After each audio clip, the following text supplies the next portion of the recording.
67.89, right? Stops just above 67.94, right? Just above the level over here. So let's break this down again.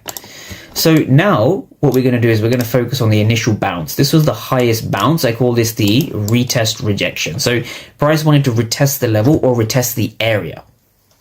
And this is where we had an absorption and an exhaustion, right? Big words, but they're easy to explain, right? So I'm going to break this down. Now, if you look here, what we can see is we can see a lot of blue delta, right? Just like previously, if you look at my previous image over here, we had a lot of blue delta just here. So what does blue delta actually mean, right? So if you're trading fair value gaps or trading SMT divergence or even indicators, try and incorporate the order flow into however you are trading to give you a true indication as to who is in control. So if you're using a VWAP or an EMA, for example, next time price comes and bounces that VWAP or that EMA, try and incorporate the order flow alongside that so you actually know who is in control of the price, because EMAs are lagging. They don't tell you what you're doing.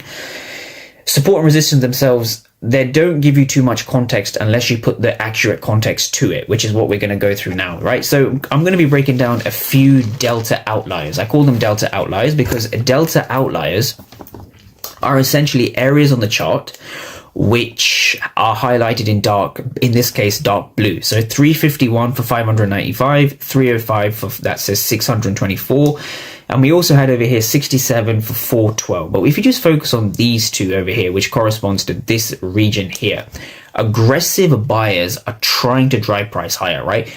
We see aggressive buyers because we can just read the numbers, right? 0 for 243. We see a lot of blue delta, which means that the right number is significantly higher than the left number. The ask is greater than the bid. So what does that mean? So I'm just gonna, this yellow box here, it shows you at 67.95. There is a lot of aggressive buyers, right? They're trying to drive price up. Now, were they successful at this area at 67.95, 94?